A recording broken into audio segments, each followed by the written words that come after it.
Hello everyone, welcome back to my channel Literature and Literature. Thank you so much for watching, and today I'm going to talk about John Wycliffe.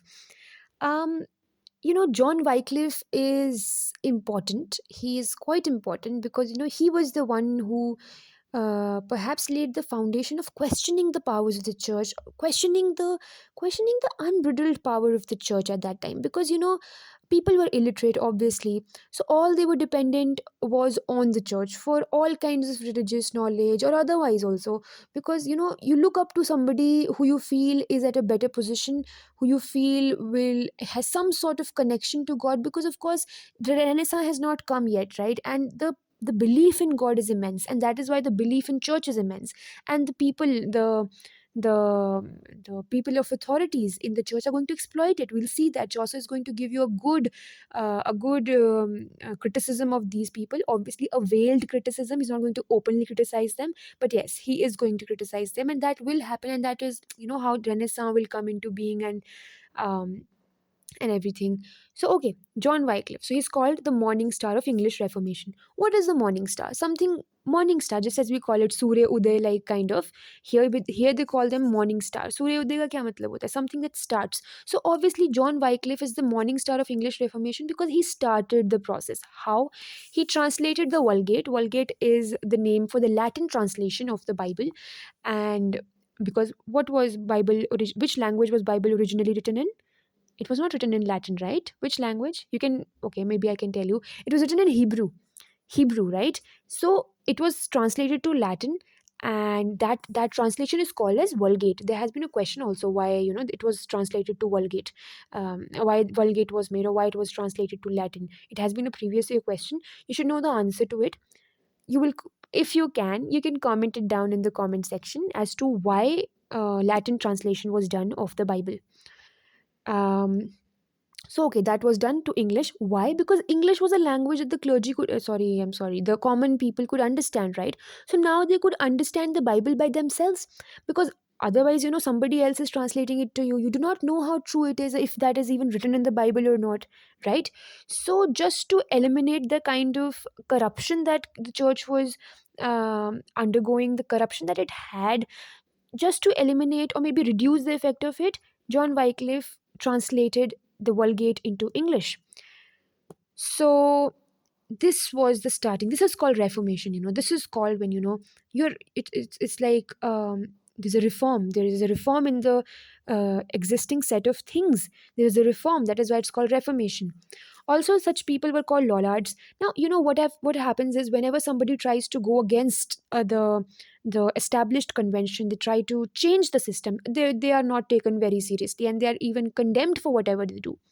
So now they were called Lollards, and this was an offensive term. It was used for him and, of course, his followers. I did not even have to write it. You can just write it. It was used for him. So, John Purvey, this name is important. You should remember that John Purvey was the one who succeeded Wycliffe as the leader of Lollards, right? And as I said, this led to I'm sorry, Protestantism, and he was also the founder of English prose. I'll explain this. Um, First thing I said, Reformation, because it's a reform. Now, if you have a basic idea of Protestantism, and even if you do not have, I'll deal with it later. But Protestantism was what? Breaking away from the Roman Catholic Church. And why? Because there were certain set of rules that were not going well with Henry VIII. So that is when there was this starting of Protestantism, and of course it was a reform in the original set of thinking. So obviously, if this is a reform in the original set of thinking, this is a reform in the original set of thinking. Of course, you can say that Reformation led to Protestantism, right?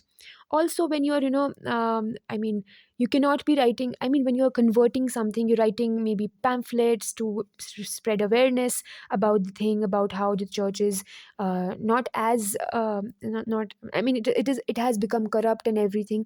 So you will write it in prose, right? Pieces of criticism are written in prose.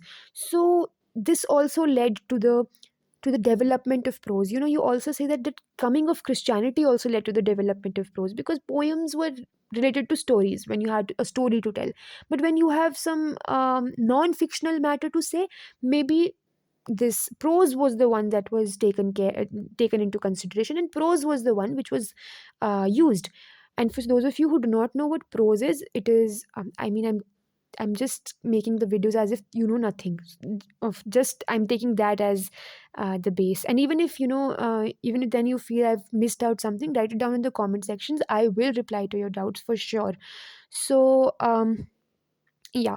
So Protestantism, I told you how it can be said that Reformation led to Protestantism, and that also led to the found. He was also the founder of English prose, because obviously I said why prose was used. So you can say that John Wycliffe was the writer of English prose. You also see that except for the ecclesiastical history of Britain by Bede. Um, there was hardly anything written in prose in the previous period, in the Anglo-Norman period. I'll just go back to it. Um, oh, what did I say? Did I say ecclesiastical history of the English people? I hope I did, because that's the right thing. Ecclesiastical history of the English people, and this was written in prose. Otherwise, and of oh yes, this also, but mostly it was the Dream of the Rood and everything. All of these are poems, verse form, right? In Anglo-Norman period, only this Historia Regum Britannia is written by Geoffrey of Monmouth.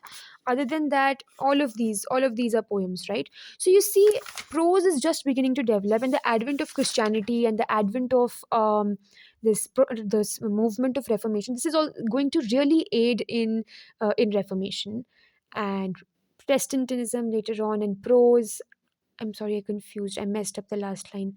um, what I meant was that um, prose was developed because of Christianity and the criticism of Christianity and the clergy, the corruption of the church, right? So that's about this video.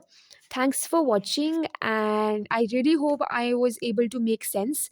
In case I have not been able to make sense, write it down in the comment section. I will reply, and I'll try to make another video in case this video does not make sense. All right, thank you so much for watching. I hope to see you soon, and yeah, keep studying and revise and learn whatever you did today. If you watched the video till here, learn it now, because later on you will not get the time. Trust me with it. All right then, bye bye.